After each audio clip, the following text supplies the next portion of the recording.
Baik. Bismillahirrahmanirrahim. Alhamdulillah.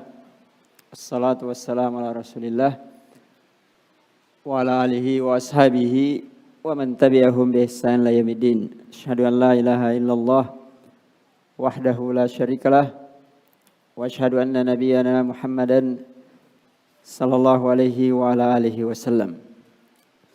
Kita lanjutkan pelajaran kita ya. Masih dalam Muqaddimah Ushulus Salasah. Kita telah menyelesaikan Muqaddimah yang pertama, 4 masalah ilmu, amal, dakwah dan kesabaran. Kita juga telah menyelesaikan 2 masalah dalam Muqaddimah yang kedua dari 3 masalah. Kita ulangi ya. Masalah yang pertama, anallah khalaqana wa razaqana wa la yatrukna hamalan. Sudah?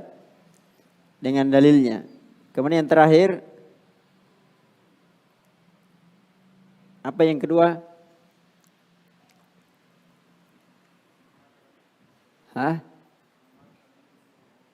Iya, amalkan ini masalah yang Muqaddimah yang pertama.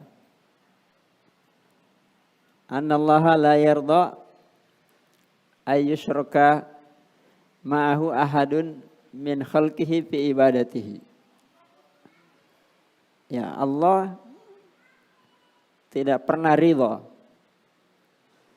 untuk disekutukan dengan apapun dari siapapun, kapanpun, dimanapun untuk diibadahi. La malakun muqarrabun wala nabiyyun mursal.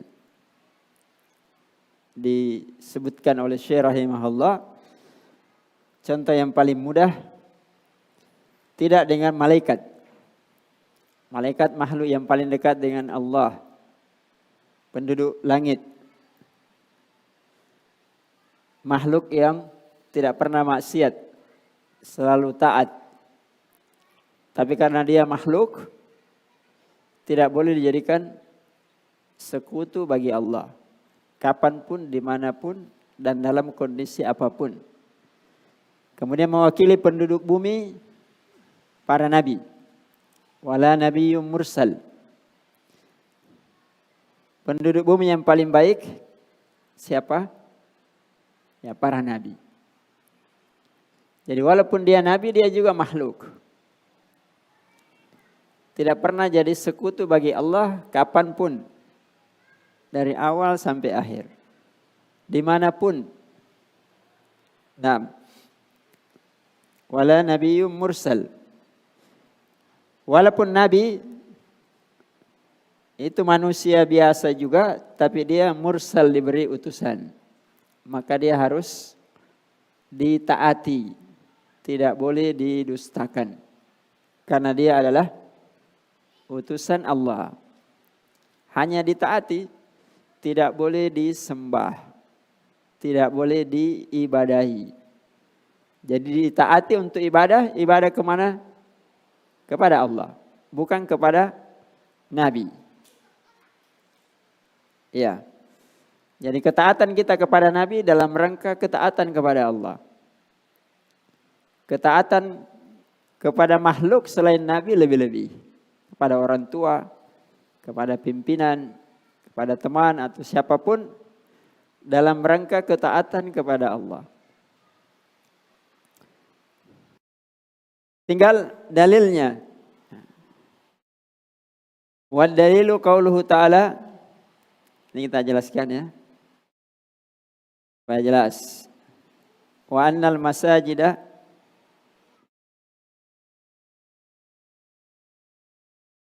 lillah. Fala tad'u ma'allahi ahadan.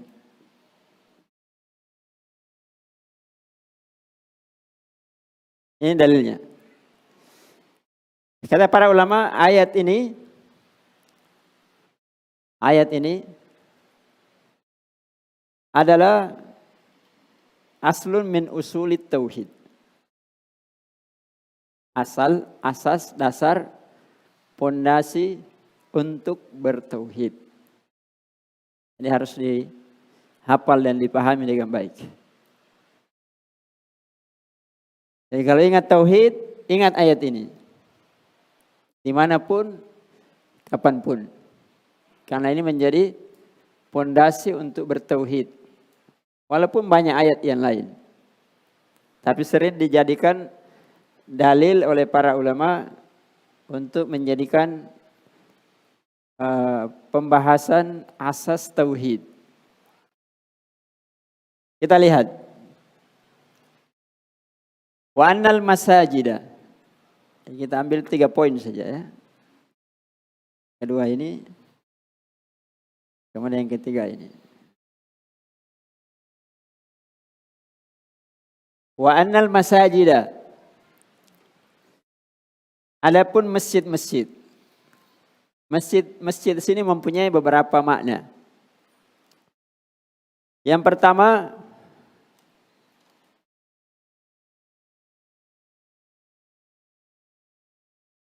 masjid itu maknanya ya seperti ini, masjid. Artinya kalau diartikan ini seperti ini masjid, dimanapun masjid, apapun masjid, berarti sesungguhnya masjid itu dibangun lillah, untuk ibadah hanya kepada Allah. Maka janganlah engkau berdoa bersama Allah siapapun di masjid. Karena orang-orang Yahudi, orang-orang Nasara, kalau dia masuk ibadah di tempat-tempat ibadahnya, kanisanya atau bahasanya sekarang seperti gereja, pagoda atau apapun namanya, mereka ibadah kepada selain Allah. Menyembah Isa, menyembah Maryam, atau menyembah Musa, atau yang lainnya dari makhluk. Maka orang yang bertauhid menjadikan masjid lillah. Masjidnya masjid tauhid. Bukan namanya saja masjid tauhid. Tapi dibangun untuk menunjukkan tauhid kepada Allah. Tidak boleh di masjid itu diibadahi siapapun dari makhluk selain Allah. Berarti murni dibangun untuk ibadah hanya kepada Allah. Maka masjid itu dibangun harus bersih dari kesyirikan. Nah, makanya nanti kalau dibahas di tauhid, tidak boleh membangun kuburan menjadi masjid. Atau masjid diisi kuburan. Kenapa? Karena nanti yang disembah Allah, disembah juga penghuni kuburnya. Pahami ya? Apalagi kalau niat awalnya mengagungkan penghuni kubur, bukan mengagungkan Allah Azza wa Jal. Walaupun penghuni kubur itu orang soleh. Karena orang soleh masih di bawahnya Nabi. Ya Nabi saja tidak boleh diibadahi, apalagi hanya orang soleh. Yang kedua, maknanya masjid itu adalah a'dha'us sujud.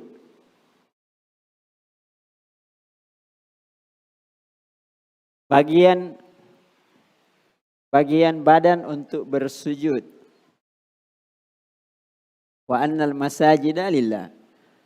Maka bagian-bagian tubuh kita ini yang dipakai bersujud sebagai lambang ibadah yang paling besar, ditujukan kemana? Lillah. Berarti semua badan kita ini yang dipakai bersujud lillah. Mulai dari kepala kita, hidung kita, tangan kita, lutut kita, kaki kita, dan semua badan yang lain lillah. Jangan ada yang menyimpang dari tujuan tersebut. Jangan sampai lutut, kakinya, tangannya bersujud, tapi kepalanya li ghairillah, li wali, li ashabil kubur, lil mayyit, atau siapapun selain daripada Allah. Semua anggota badan dipakai bersujud lillah. Jelas? Ya. Yang ketiga, masjid maknanya sujud. Sujud. Ya. Sajada yasjudu sujudan. Ya. Sujud. Masjid artinya bersujud. Wa annal masajida. Berarti sesungguhnya kalau kamu bersujud atau sujudmu lillah, hanya kepada Allah, bukan kepada selain Allah. Yang keempat, masjid juga maknanya seluruh bumi ini. Seluruh tempat. Karena Nabi SAW bersabda, ju'ilat li al-ardu masjidan wa tahuran. Dijadikan bagiku semua bumi ini masjid, tempat ibadah, tempat bersujud, anggota badan bersujud, sujud. Jadi dimanapun kita ini bisa ibadah, bukan di masjid saja. Makna yang pertama, bukan. Makanya kalau petani jauh dari masjid, ya sholat di tempatnya dia bertani. Tidak boleh alasannya tidak sholat, kenapa jauh dari masjid. Orang yang beternak misalnya di pinggir-pinggir gunung, tidak mungkin kembali ke masjid. Baru pergi lagi, lihat kambingnya, sapinya, mungkin sudah hilang. Ya, maka dia sholat, di situ saja dia sholat. Ya, apalagi memang di tempat yang tidak ada masjid. Tapi sudah masuk waktu, ya di situ dia sholat. Berarti maknanya semua tempat boleh dipakai ibadah, tapi ibadah lillah, hanya untuk Allah. Ya, walaupun ada beberapa tempat dari bumi dikecualikan, tidak boleh dipakai ibadah seperti WC, ya, tempat kandang unta, atau tempat-tempat yang kotor. Tapi secara umum semua yang bersih, yang tidak ada penghalang untuk ibadah, itu adalah makna dari masjid. Jadi ketika disebut ayat wa annal masajida lillah, jangan dibayangkan kita ini ibadah hanya di masjid. Tapi masjid dan selain masjid, semua anggota badan kita, baik yang bersujud maupun yang tidak bersujud, lillah. Jadi maknanya semuanya benar, saling melengkapi satu dengan yang lain. Makanya dikatakan ayat ini menjadi asas ketika ingin membangun, mengerti fondasi dari tauhid. Dah? Yang kedua, fala tad'u,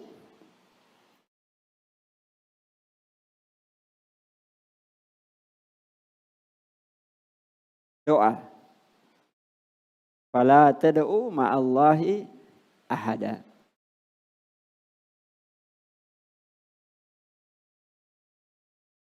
Doa. Doa itu ada dua. Dan ayat ini mencakup kedua makna tersebut. Yang pertama ada namanya doa ibadah. Yang kedua doa masalah.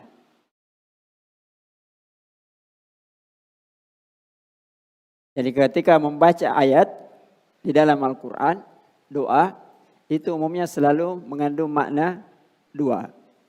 Kecuali ada dalil yang menunjukkan yang dimaksud satu. Tapi nanti kita lihat. Yang pertama doa ibadah. Ya. Semua doa itu sebenarnya ibadah. Karena Nabi SAW mengatakan ad-du'a'u huwal ibadah. Doa itu adalah ibadah. Apa artinya doa itu ibadah? Artinya semua ibadah itu mengandung makna doa.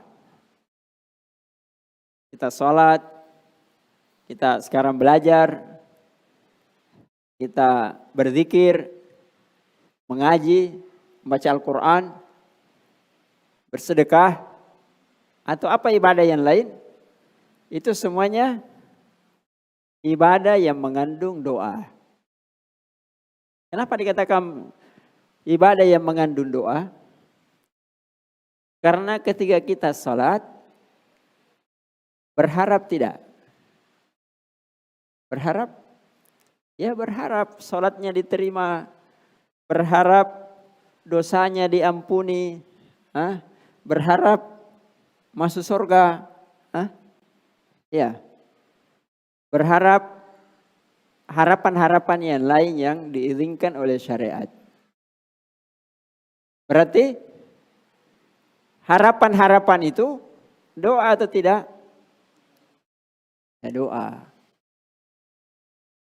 Ya doa kan cuma dua yang diinginkan orang. Meminta apa yang diinginkan dan berharap atau menginginkan apa yang tidak diinginkan itu tidak terjadi, tidak menimpanya. Ya kan namanya meminta, ya. Jadi takut dosanya, dia berharap dosanya diampuni. Berarti kan doa, permohonan kepada Allah. Ya Allah ampunilah dosaku. Orang yang salat itu tukaffiru dzunub. As-salatu ila shalah kafaratun lima bainahun. Ya. Dari salat ke salat itu penghapus dosa-dosa di antara salat dengan salat tersebut. Berarti ibadah itu adalah doa. Doa itu mengandung ibadah. Artinya betul tidak langsung berdoa, tapi bahasanya lisanul hal, ya. Kondisinya dia menunjukkan dia berdoa. Berdoa. Yang kedua, du'aul mas'alah. Doa yang mengandung masalah, artinya mengandung permintaan. Sebagaimana umumnya orang memahami doa. Berdoa sebagaimana biasa berdoa. Ya Allah, berikanlah rezeki. Ya Allah, berikan ilmu yang bermanfaat. Ya Allah, nikahkan saya dengan wanita yang salihat. Yang sudah menikah, ya Allah, karuniakan anak yang saleh. Yang belajar, ya Allah, berikan ilmu yang bermanfaat. Yang bekerja, ya Allah, berkahi rezeki yang Engkau berikan kepadaku. Itu doa sebagaimana umumnya dipahami. Jadi apapun bentuk dari ibadah yang dilakukan, fala tad'u ma'allahi ahadan. Janganlah engkau ketika berdoa, beribadah, menyekutukan Allah dengan siapapun. Kenapa? Karena Allah tidak pernah ridho untuk disekutukan dengan siapapun. Malaikat, nabi, apalagi yang dibawanya. Jelas? Sudah ya. Sekarang yang ketiga, ahadan. Ahadan. Jadi sesungguhnya bumi ini, badan yang bersujud, atau sujud kita, atau masjid yang kita bangun, lillah. Janganlah engkau ketika ibadah, atau ketika berdoa, menjadikan bagi Allah sekutu ahadan siapapun. Ahadan ini menunjukkan makna umumnya. Kalau bahasanya ulama ini nakirah. Ya, kalau belajar bahasa Arab, nakirah bentuknya umum. Artinya semua masuk, siapapun dia. Malaikat masuk, sebagaimana tadi bahasa awalnya kan, la malakun muqarrab. Nah, masuk di sini. Jangan sampai ada bilang, kenapa ayatnya ahadan? Tapi pembahasannya malaikat. Pembahasannya nabi. Karena kalimat ahadan di sini semuanya masuk. Nabi, malaikat, jin, syaitan, kita semua, benda mati, apapun selain daripada Allah masuk. Berarti kan sangat jelas, tidak boleh dijadikan sekutu bagi Allah, syarikat bagi Allah dalam ibadah siapapun. Ya, kan itu bahasa ulama singkat, padat, mencakup semua yang diinginkan dan keluar semua yang tidak diinginkan. Sama kita bahasanya panjang-panjang, maksudnya cuma satu. Ya. Kemudian sebagai tambahan, kesyirikan itu bukanlah tidak menyembah Allah. Ya. Tapi kesyirikan itu menyembah Allah dan menyembah selain daripada Allah. Makanya dibahasakan di sini lillah, kemudian di sini ma'allah. Pahami? Jadi Allah mengatakan masjid, sudah tadi kita sebutkan sebagian maknanya lillah. Maka jangan kamu membawa bersama Allah siapapun selain daripada Allah. Karena kalau orang musyrik ditanya, saya juga ibadah kepada Allah. Ya betul. Tidak ada masalah itu ibadah kepada Allah. Tapi yang dilarang ketika ibadah kepada Allah, ibadah juga kepada selain Allah. Walaupun satu bagian. Misalnya tadi, satu bagian tubuh kita, jidat kita bukan selain kepada Allah. Tidak boleh. Walaupun semua yang lain lillah. Atau bumi ini, di masjid kita lillah, di rumah li ghairillah. Atau sebaliknya, di rumah lillah, di masjid li ghairillah. Atau ketika sholat lillah, tapi ketika menyembelih li ghairillah. Apapun, satu bagian pun tidak boleh. Walaupun semua yang lainnya itu lillah, tetap tidak boleh. Jadi orang beriman itu, orang yang bertauhid itu, semua ibadahnya murni. Makanya ulama memberikan definisi ibadah supaya lebih jelas. Ya. Seperti definisinya Syekhul Islam Ibnu Taimiyah rahimahullah, ibadah ismun jami'un likulli ma yuhibbuhullahu wa yardah min qaulin au fi'lin adh-dhahirati wal batinah minal aqwal wal af'al adh-dhahirati wal batinah. Jadi ibadah itu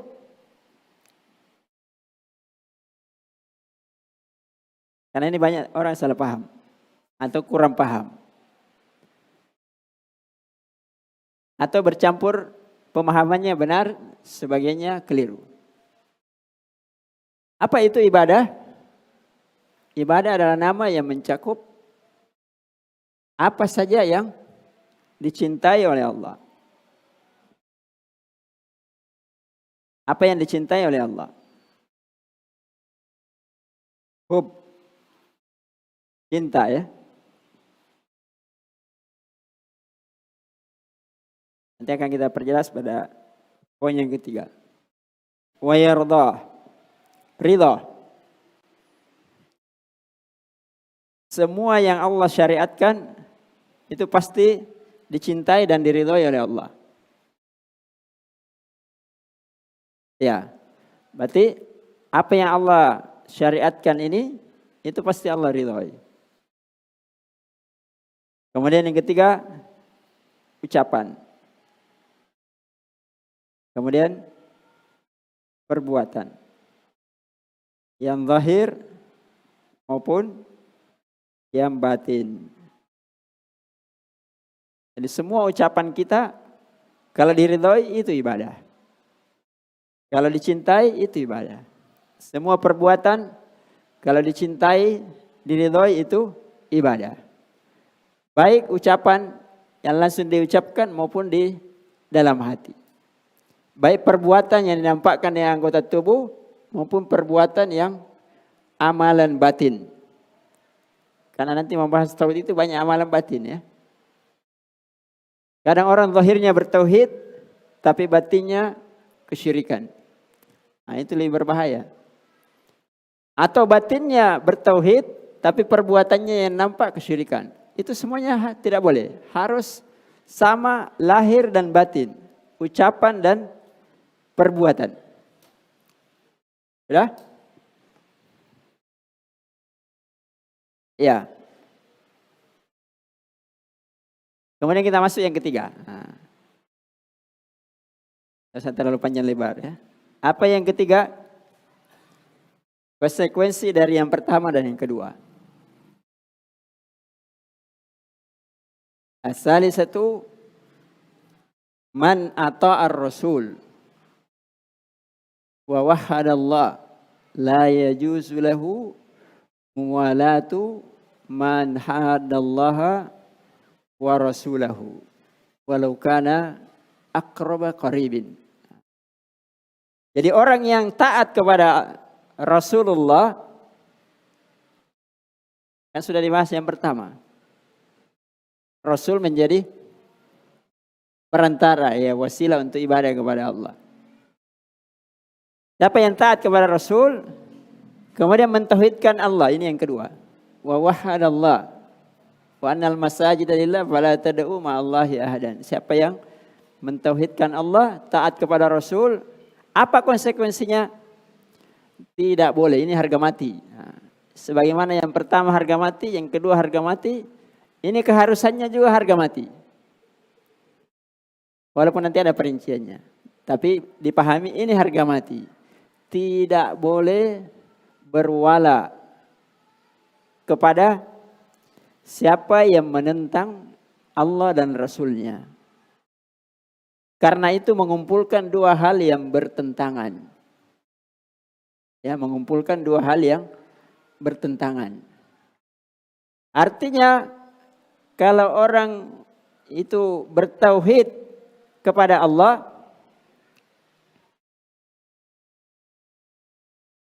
ya kalau dia bertauhid, maka Allah itu segala-galanya di dalam hatinya. Ya, segala-galanya dalam hatinya. Jadi hati orang muslim yang beriman bertauhid, itu segala-galanya Allah di dalam hatinya.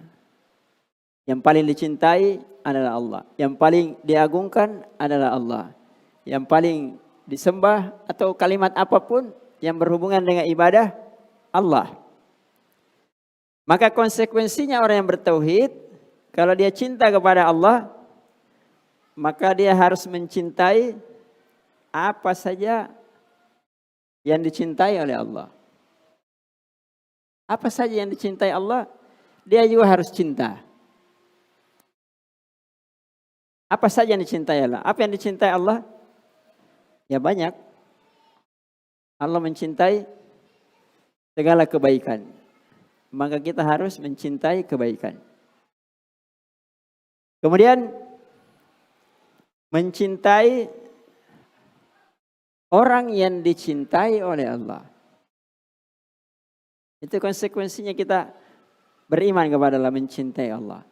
Maka semua makhluk yang dicintai oleh Allah, kita juga harus cintai. Cinta kepada malaikat, cinta kepada nabi, cinta kepada orang-orang soleh. Apalagi cinta kepada orang yang bertakwa, ya. Atau yang lain-lainnya, siapapun dia.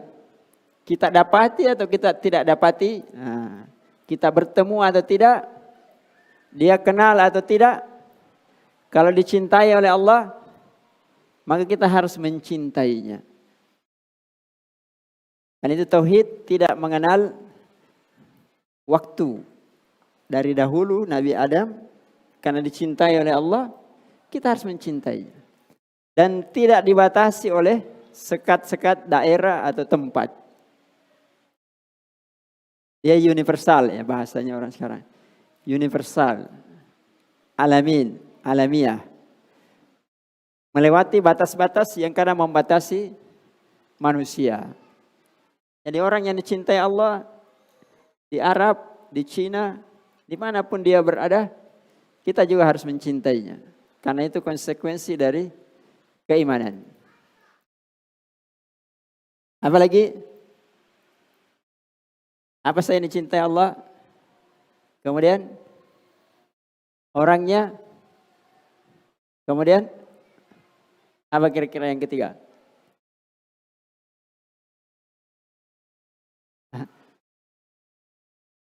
Ya. Kita juga harus mencintai amalan apapun yang dicintai oleh Allah. Tidak boleh orang beriman itu memilih-milih amalan. Ya, kalaupun kita tidak bisa mengerjakannya, tidak boleh kita membencinya. Misalnya poligami, minta maaf ini ibu-ibu. Bukan juga tendensius, tidak ya. Kalau kita yakini bagian dari syariat, maka kita harus mencintainya. Walaupun kita tidak bisa mengerjakannya. Perasaan boleh tidak mencintai. Perasaan. Tapi keyakinan dalam hati, kita harus mencintainya karena itu syariat dari Allah.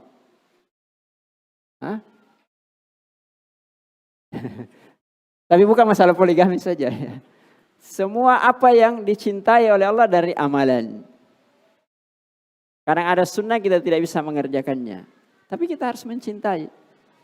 Karena itu amalan yang dicintai oleh Allah. Bagian dari tauhid kita. Ya, ada orang bisa beramal. Misalnya puasa Senin Kamis kita tidak bisa. Jangan kita marah-marah. Kamu itu begini-begini saja. Nah, karena itu amalan yang dicintai oleh Allah Subhanahu wa taala. Ya. Pahami ya? Maka berarti apa tadi yang ketiga? Tidak boleh ya, orang yang bertauhid, orang yang taat kepada Rasulullah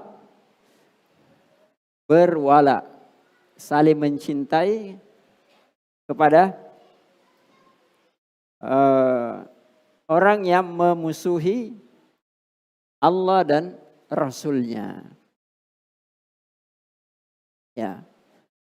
Ini banyak dalilnya. Cukup satu saja. Karena kalau kita mau mengerti jangan terlalu banyak dalil. Cukup satu mewakili ya. Kalau mau menambah ya belajar, hafal. Lihat sih. Poin per poin kan satu-satu dalilnya ya. Walaupun banyak ayat dalam Al-Quran yang bisa dijadikan dalil. Misalnya Ibrahim alaihissalatu wassalam. Laqad kanat lakum uswatun hasanah fi Ibrahim walladzina ma'ahu. Sungguhnya telah ada pada kalian, wahai orang beriman, wahai orang yang bertauhid, uswatun hasanah, teladan yang terbaik. Jadi Al-Quran membahasakan uswatun hasanah dalam Al-Quran itu cuma dua. Ibrahim dengan Nabi kita Sallallahu Alaihi Wasallam. Karena Nabi kita Sallallahu Alaihi Wasallam juga disuruh mencontoh Ibrahim. Walaupun juga dicontoh Nabi yang lain. Tapi bahasanya lebih spesifik. Nah. Apa yang dicontoh dari Ibrahim? Idh qalu, Ibrahim bersama orang-orang yang bertauhid bersamanya, beriman bersamanya. Idh qalu liqaumihim. Ketika dia memproklamirkan kepada kaumnya. Kaumnya orang musyrik. Tidak beriman kepada Allah. Apa yang diproklamirkan? Inna bura'a'u minkum. Bara' minkum wa mimma ta'buduna min dunillah.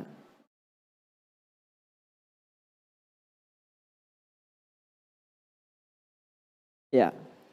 Berarti harus bara'. Itu konsekuensi tauhid. Harus berlepas diri, tidak ada ikatan. Cuci tangan bersih.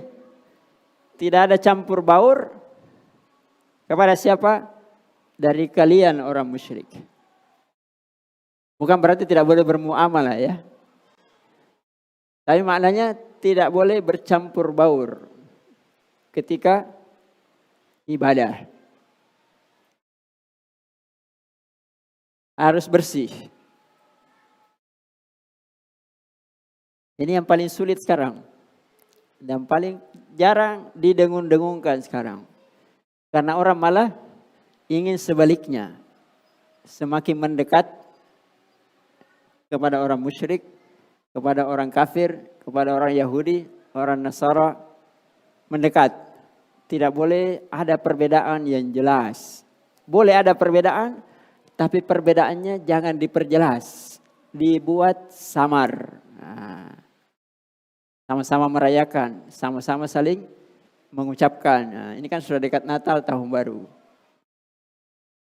Ya itu semakin disamarkan. Semuanya baik, semuanya ingin surga, semuanya beriman. Disamarkan terus. Itulah tujuannya, hakikatnya Islam liberal. Ingin menyamarkan. Sehingga hal-hal yang begitu kontras itu tidak boleh dinampakkan. Karena dianggap memusuhi. Dianggap memecah belah, dianggap sebenarnya bukan memecah belah. Ya. Tapi hanya memperjelas ya karena memang Allah konsekuensinya begitu. Jelas yang beriman dengan yang kafir, jelas orang beriman dengan kesyirikan. Bukan jelas harus perang. Seperti teroris, itu juga keliru. Bukan diperjelas harus dibunuh, tidak. Ya Nabi kan tidak membunuh kecuali, Nabi tidak memerangi kecuali diperangi. Tapi Nabi selalu berbeda dengan orang musyrik, berbeda dengan orang kafir. Dan orang kafir juga begitu. Selalu mau tampil beda kan? Adakah orang kafir yang mau tampil seperti kaum muslimin? Tidak ada. Kita yang mengajarinya mau mirip-mirip, maka dia juga mau mirip-mirip. Terbalik. Tapi coba kita ajari berbeda, maka dia juga akan tampil berbeda. Iya kan? Karena kan orang gandrung ingin tampil beda. Tapi mode saja, agamanya tidak. Harusnya dibalik. Agama harus tampil beda. Kita bisnis boleh sama-sama. Kita ada proyek boleh sama-sama. Tapi ketika tiba waktu sholat berbeda. Saya pergi sholat, ya kau urusannya agamamu. Tiba Idul Fitri, ya saya pergi Idul Fitri. Tiba hari Natal, ya urusanmu. Apa masalahnya? Jadi kita ini orang beriman, orang muslim, ya kadang karena tidak mengerti tauhid atau ada unsur-unsur yang lain sehingga ingin mengaburkan. Nah, inilah pentingnya ditanamkan kepada setiap muslim kecil, besar, tua, muda, apapun profesinya, dimanapun dia, ini prinsip ya, bahwa orang yang beriman kepada Allah, bertauhid, taat kepada Rasulullah, itu tidak boleh berwala kepada orang yang memusuhi Allah dan Rasulnya. Ya ayyuhalladzina amanu la tattakhidhu aduwi. Ya Allah mengatakan musuhku, kita mengatakan teman. Ini bagaimana caranya? Atau yang pernah heboh kan? Surah Al-Ma'idah. Ya ayyuhalladzina amanu la tattakhidhul yahuda wan nasara awliya. Ba'duhum awliya'u ba'd. Ya. Ya jelas ya. Jadi itu yang ketiga, konsekuensi dari tauhid. Itu kesimpulannya. Konsekuensi dari tauhid dan ittiba kepada Nabi itu tidak boleh berwala. Wala itu asalnya amalan hati. Tidak boleh pernah ada kecintaan sedikit pun kepada orang kafir, kepada kekafiran, kepada orang musyrik, kepada kesyirikan. Itu kan amalan hati, nanti diwujudkan dalam bentuk perbuatan atau ucapan. Makanya orang muslim kalau misalnya dipaksa mengucapkan, hatinya tidak. Nah, itu yang diberi udzur. Tapi berbeda kalau walaupun hatinya ucapannya berbeda dengan orang kafir, keras, tapi hatinya tadi saya seperti orang munafik. Nah, itu kan sama saja. Orang mukmin tidak. Berbeda dengan orang kafir, berbeda dengan orang musyrik, berbeda dengan orang munafik. Ucapan dan perbuatan sama, zahir dengan batin sama. Ya, semua ibadah sama lillah. Tidak boleh ada dikecualikan 99,999% lillah. 0,001% li ghairillah, tidak boleh. Karena bukan tauhid namanya. Nah, kenapa tidak boleh walaupun sedikit? Itu kan tadi bahasa saja ya. Walaupun sedikit, karena itu haknya, sudah dulu ya, haknya kehususannya Allah. Ya, makanya Allah tidak ridho karena itu kehususannya. Manusia saja kalau punya kehususan diambil, mau enggak? Ya, presiden cuma satu. Ada yang mau jadi presiden? Pasti perang. Kenapa kehususan? Imam saya cuma satu. Kalau ada lagi imam sebelahnya, jadi enggak? Ya padahal itu makhluk ya. Apalagi haknya Allah. Ya, haknya Allah. Cukup ya. Jadi selesai mukaddimah yang kedua dari 3 masalah. Nanti kita masuk mukaddimah yang ketiga insyaallah dalam pertemuan yang akan datang. Allahu a'lam. Sallallahu alaihi wasallam ala nabiyina Muhammad wa ala alihi wa ashabihi wa man tabi'ahum bi ihsan ila yaumiddin. Subhana rabbika rabbil izzati amma yasifun. Assalamu alal mursalin. Wa akhiru da'wana alhamdulillahi rabbil alamin. Assalamualaikum warahmatullahi wabarakatuh.